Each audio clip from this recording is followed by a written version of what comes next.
Capítulo 12 Testes.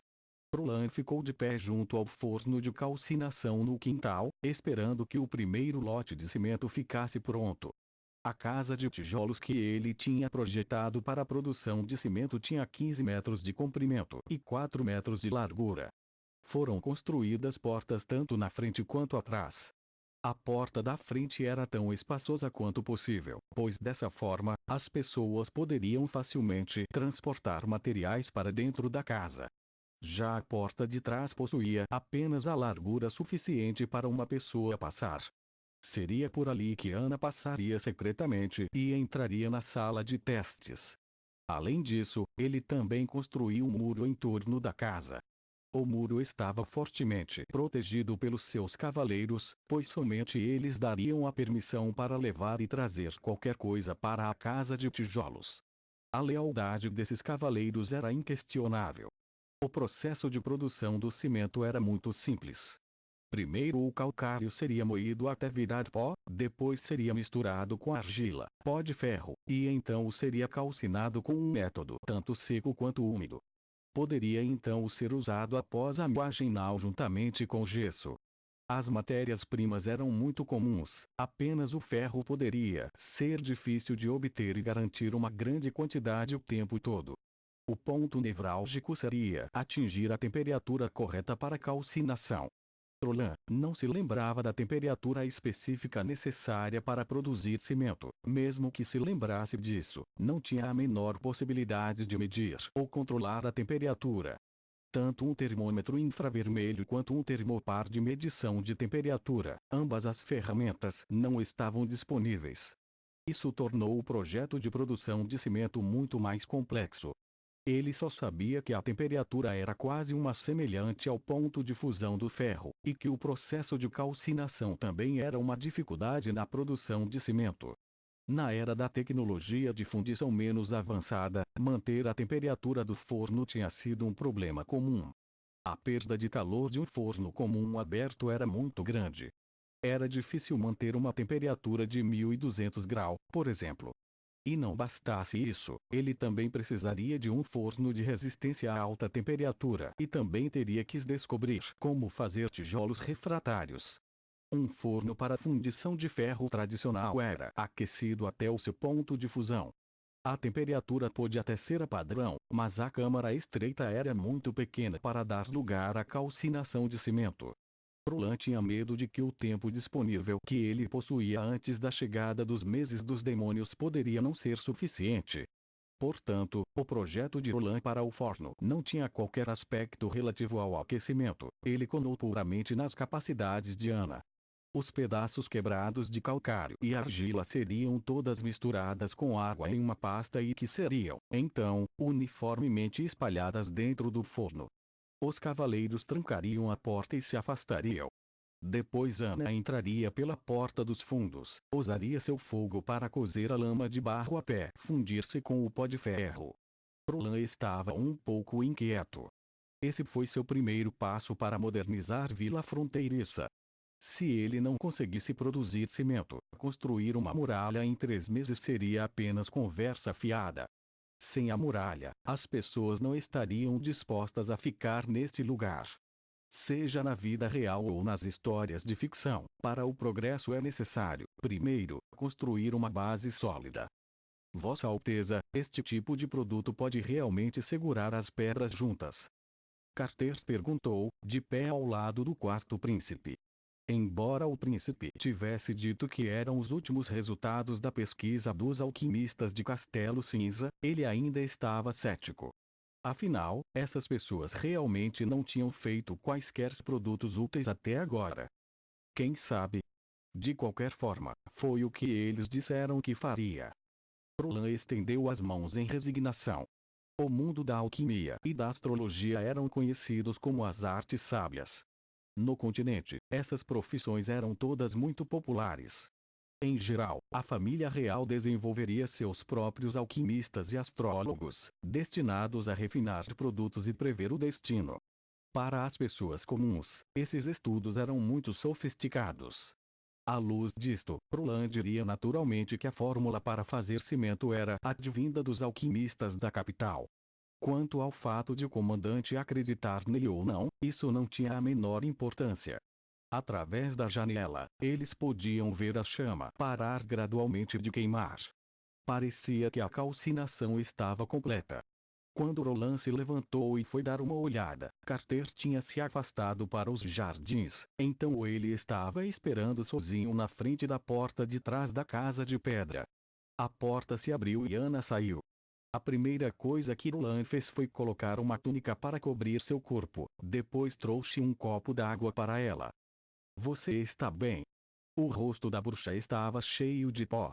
Mesmo que o sistema de processamento fosse úmido e a quantidade de poeira fosse baixa, o ar quente necessário para a calcinação ainda produzia bastante poeira. Ela não estava usando uma máscara, e ficar dentro do forno por mais de 10 minutos obviamente não era muito confortável. Ela tossiu e balançou a cabeça. A lama já se transformou em pó.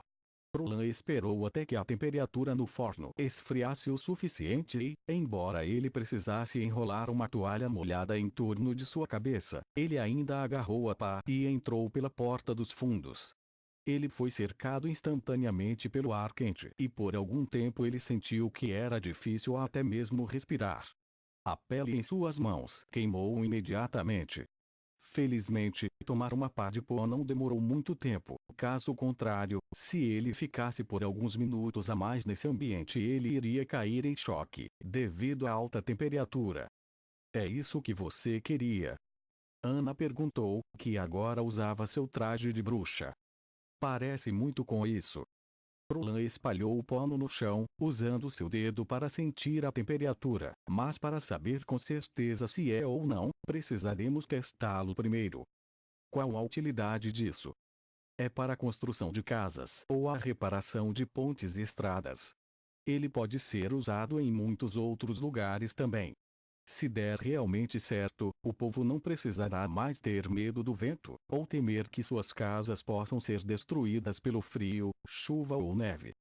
Com a outra mão, ele acariciou a cabeça da menina. Isso só foi possível graças a você. Ana baixou a cabeça. Roland não soube se era ou não uma ilusão, mas sentiu que a respiração da menina ficou mais rápida depois que a acariciou. De acordo com a teoria, era importante queimar os materiais triturados juntamente com gesso, pois com isto seria possível ajustar o tempo de endurecimento. Mas agora seria inútil pensar demais nisso. Depois de uma pequena pausa, Roland pegou a pá novamente e pegou mais cimento. Ele então chamou Carter, que estava parado do lado de fora do pátio, deixando preparar 3 misturas diferentes do pó com a areia para a mistura de argamassa de cimento.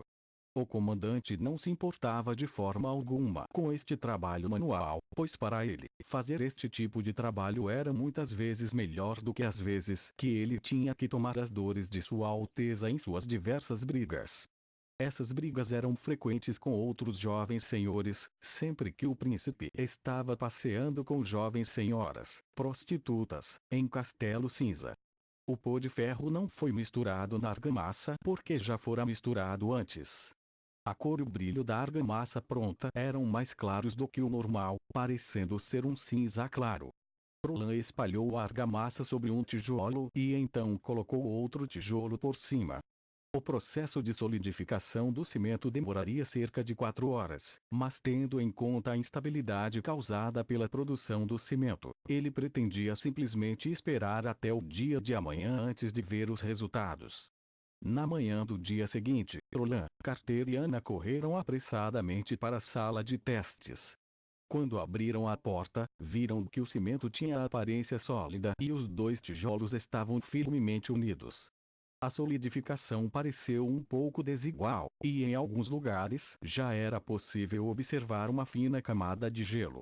Roland agachou-se, raspou o gelo rapidamente, pressionando o dedo no cimento endurecido. O toque fez seu coração ficar calmo e satisfeito, pois a superfície do cimento estava sólida, completamente diferente do toque de terra batida.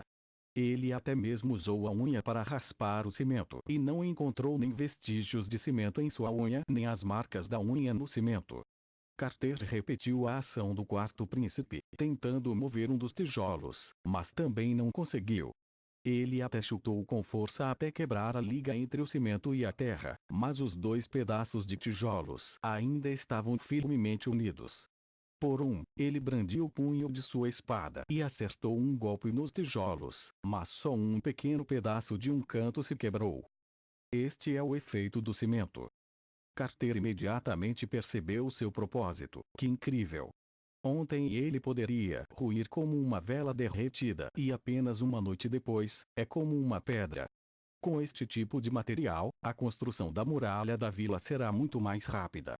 Desde que nós tenhamos bastante pedra, nós poderíamos mesmo construir uma muralha em torno de toda a fronteira dentro de 5 anos. Proa não aceitou a sugestão. Um muro alto seria incapaz de deter qualquer inimigo vindo até nós de dentro para fora. Eu preferiria transformar as antigas casas de madeira de vila fronteiriça em casas de alvenaria, para que meu povo não precise se preocupar com um desastre natural tornando-os uns desabrigados. O comandante ficou sem palavras. Ele realmente não esperava que o quarto príncipe, com todos os maus hábitos, dissesse algo assim. No futuro, você irá compreender. Roland rearmou-se mais uma vez sobre a importância da estrada que ele iria caminhar. Em relação às numerosas batalhas que foram travadas no futuro, ciência e tecnologia sempre foram as melhores aliadas. E sabendo disso, a ajuda das bruxas se tornou o primeiro passo no caminho que ele iria percorrer.